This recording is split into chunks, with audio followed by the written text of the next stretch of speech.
ನಮಸ್ಕಾರ ಎಲ್ಲರಿಗೂ. ಕನ್ನಡದಿಂದ ಇಂಗ್ಲಿಷ್ ಕಲಿಯಿರಿ ಈ ವಿಡಿಯೋ ಸೀರೀಸ್ನ 96ನೆಯ ಪಾಠಕ್ಕೆ ತಮ್ಮೆಲ್ಲರಿಗೂ ಸ್ವಾಗತ. ಈ ವಿಡಿಯೋದಲ್ಲಿ ನಾವು ಪಾಸ್ಟ್ ಮೋಡಲ್ಗಳನ್ನು ಪ್ಯಾಸಿವ್ ವಾಯ್ಸ್ ವಾಕ್ಯಗಳಲ್ಲಿ ಹೇಗೆ ಬಳಸಬೇಕು ಅನ್ನುವುದನ್ನು ಕಲಿಯೋಣ. ಸರಿನಾ? ಮೊದಲು ಸ್ಟ್ರಕ್ಚರ್ಗಳನ್ನು ಹೇಳ್ಕೊಡ್ತೇನೆ, ಆಮೇಲೆ ಉದಾಹರಣೆ ವಾಕ್ಯಗಳನ್ನು ತೋರಿಸ್ತೇನೆ. ಆಯಿತಾ? ಪಾಸಿಟಿವ್ ವಾಕ್ಯಗಳ ಸ್ಟ್ರಕ್ಚರ್ ಇದು. ಮೊದಲು ಆಬ್ಜೆಕ್ಟ್ ಬರಬೇಕು, ಆಮೇಲೆ ಕುಡ್ ಹ್ಯಾವ್ ಬೀನ್ ಅಥವಾ ವುಡ್ ಹ್ಯಾವ್ ಬೀನ್ ಅಥವಾ ಶುಡ್ ಹ್ಯಾವ್ ಬೀನ್ ಅಥವಾ ಮೇ ಹ್ಯಾವ್ ಬೀನ್ ಅಥವಾ ಮೈಟ್ ಹ್ಯಾವ್ ಬೀನ್ ಬರಬೇಕು. ಆಮೇಲೆ ವರ್ಬಿನ ಮೂರನೆಯ ರೂಪ ಬರಬೇಕು. ಆಯಿತಾ? ನಕಾರಾತ್ಮಕ ವಾಕ್ಯಗಳಲ್ಲಿ ಮೊದಲು ಆಬ್ಜೆಕ್ಟ್ ಬರಬೇಕು, ಆಮೇಲೆ ಇವುಗಳಲ್ಲಿ ಒಂದು ಬರಬೇಕು, ಆಮೇಲೆ ವರ್ಬಿನ ಮೂರನೆಯ ರೂಪ ಬರಬೇಕು. ಪ್ರಶ್ನೆಗಳನ್ನು ರಚಿಸುವಾಗ ಮೊದಲು ಇವುಗಳಲ್ಲಿ ಒಂದು ಬರಬೇಕು, ಆಮೇಲೆ ಆಬ್ಜೆಕ್ಟ್ ಬರಬೇಕು, ಆಮೇಲೆ ನಾಟ್ ಹ್ಯಾವ್ ಬೀನ್ ಬರಬೇಕು, ಆಮೇಲೆ ವರ್ಬಿನ ಮೂರನೆಯ ರೂಪ ಬರಬೇಕು. ನಕಾರಾತ್ಮಕ ಪ್ರಶ್ನೆಗಳಲ್ಲಿ ಮೊದಲು ಇವುಗಳಲ್ಲಿ ಒಂದು ಬರಬೇಕು, ಆಮೇಲೆ ಆಬ್ಜೆಕ್ಟ್ ಬರಬೇಕು, ಆಮೇಲೆ ನಾಟ್ ಹ್ಯಾವ್ ಬೀನ್ ಬರಬೇಕು, ಆಮೇಲೆ ವರ್ಬಿನ ಮೂರನೆಯ ರೂಪ ಬರಬೇಕು. ಸರಿನಾ? ಇವು ಸ್ಟ್ರಕ್ಚರ್ಗಳು. ಈಗ I could have done it ಅಂದರೆ ನಾನು ಅದನ್ನು ಮಾಡಬಹುದಿತ್ತು, ಮಾಡಬಹುದಾಗಿತ್ತು ಅಂತ ಅಲ್ವಾ? ಈ ರೀತಿಯ ವಾಕ್ಯಗಳನ್ನು ರಚಿಸಲಿಕ್ಕೆ ನಿಮಗೆ ಗೊತ್ತಿದೆ. ಈ ರೀತಿಯ ವಾಕ್ಯಗಳ ಅರ್ಥ ಏನು ಇರ್ತದೆ ಅನ್ನೋದು ಕೂಡ ನಿಮಗೆ ಗೊತ್ತಿದೆ. ಸರಿ ಅಲ್ವಾ?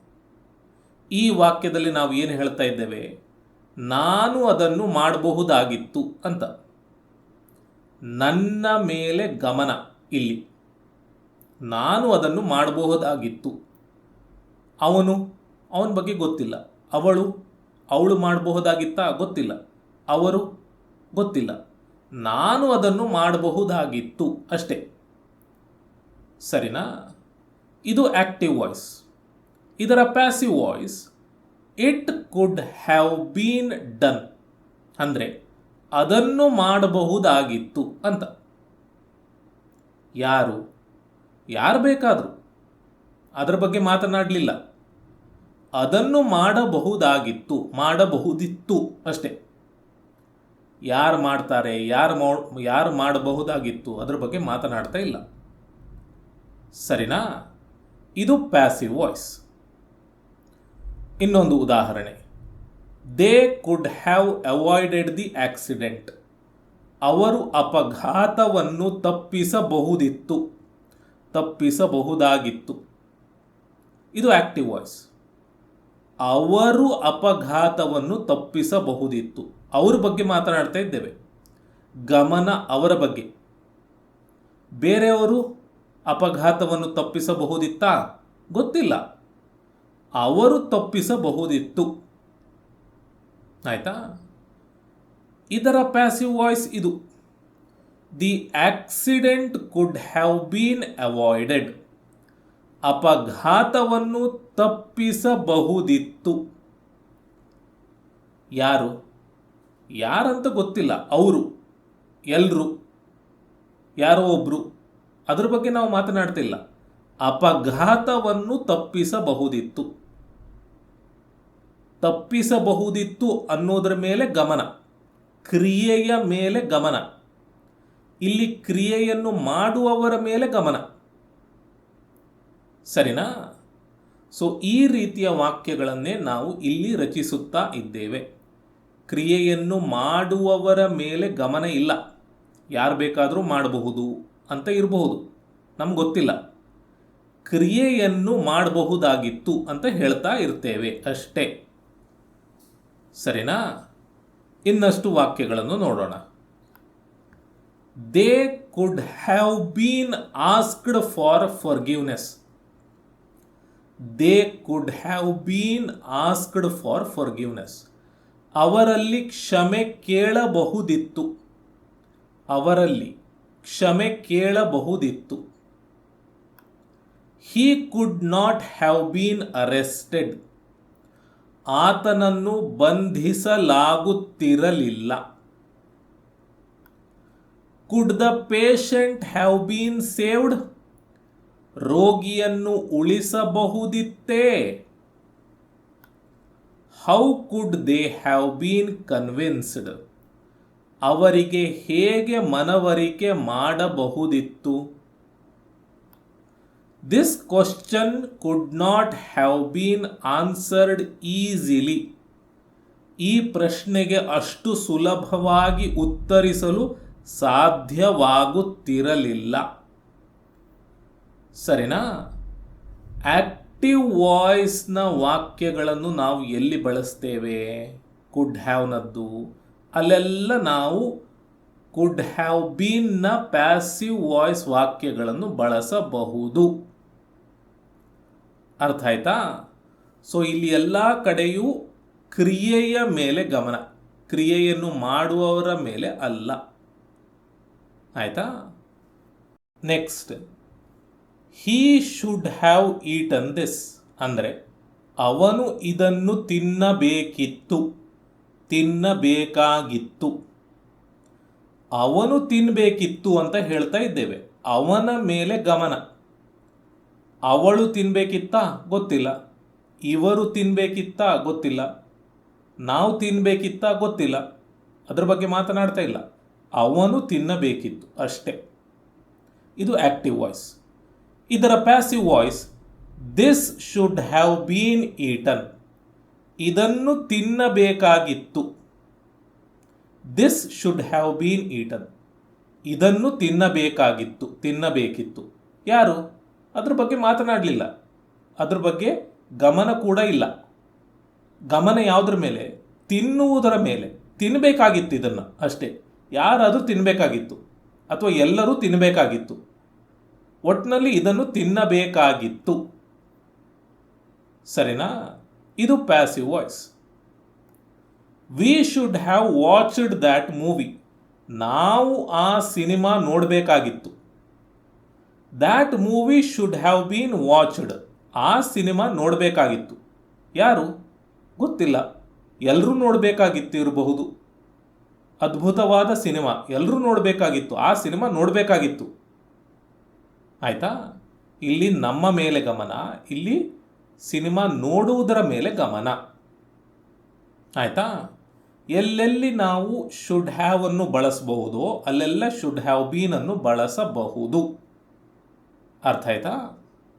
ಇನ್ನಷ್ಟು ವಾಕ್ಯಗಳು. The work should have bean completed on time.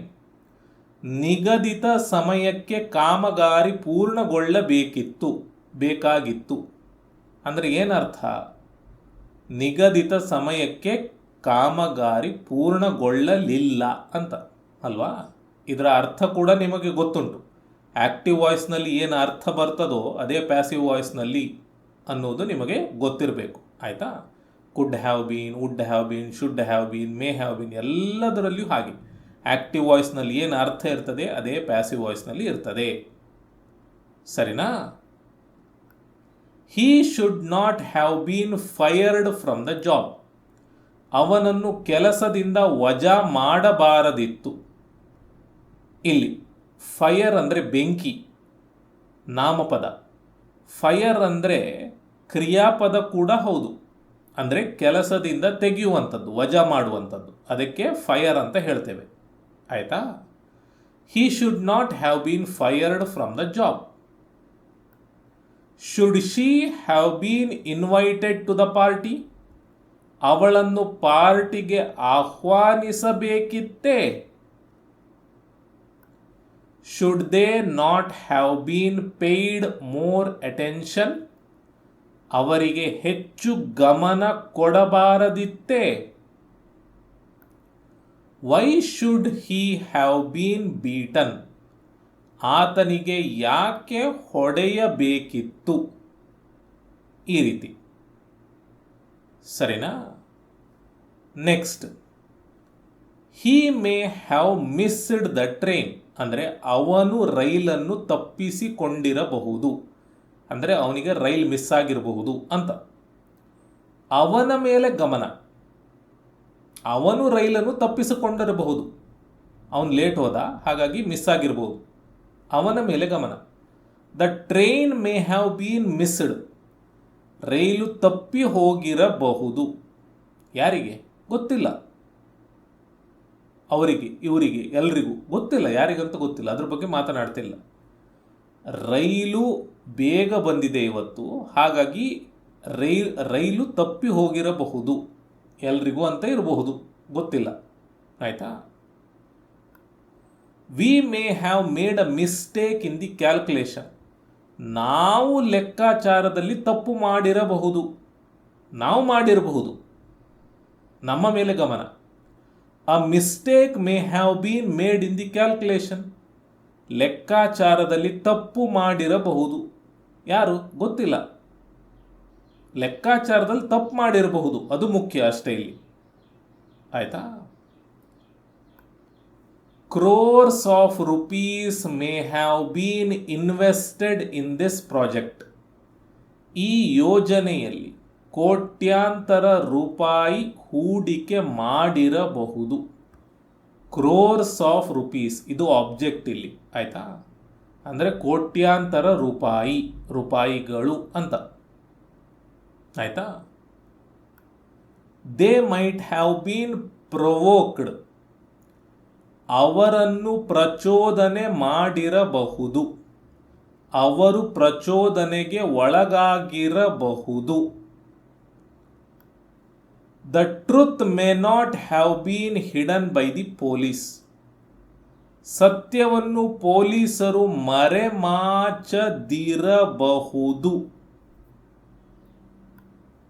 May he have been offered a job somewhere else.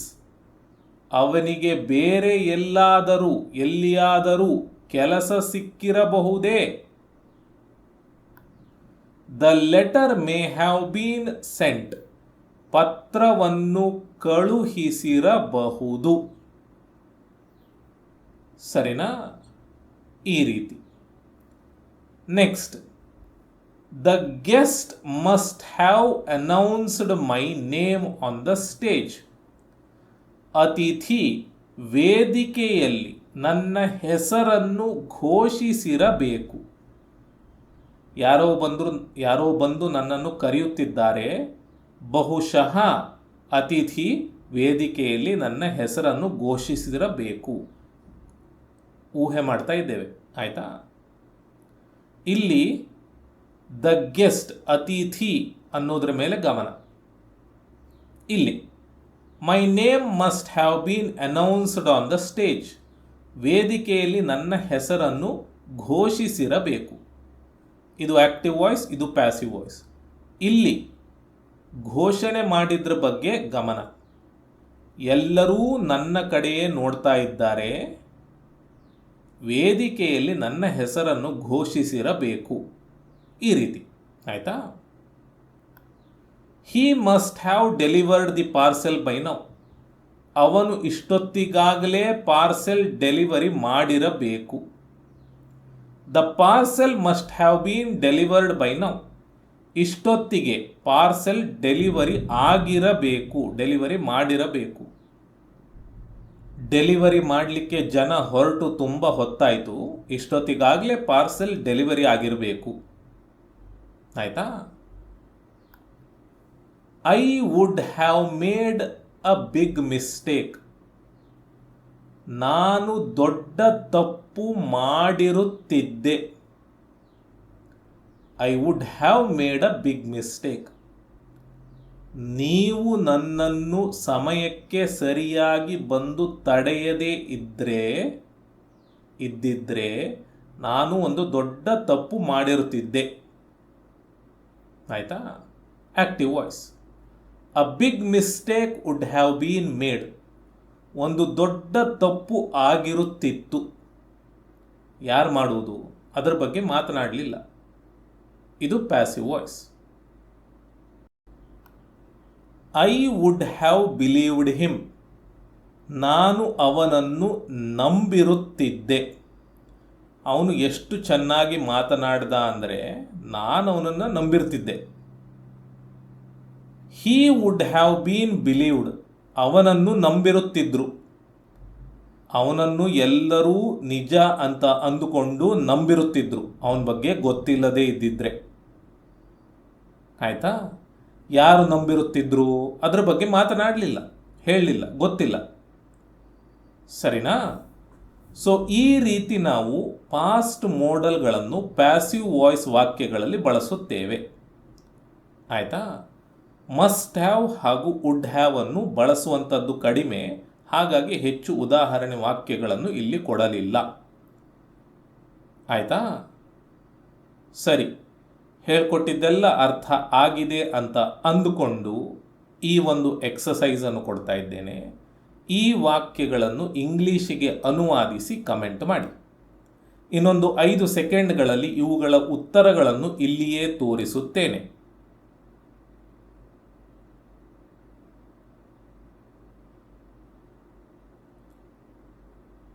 ಇವು ಉತ್ತರಗಳು.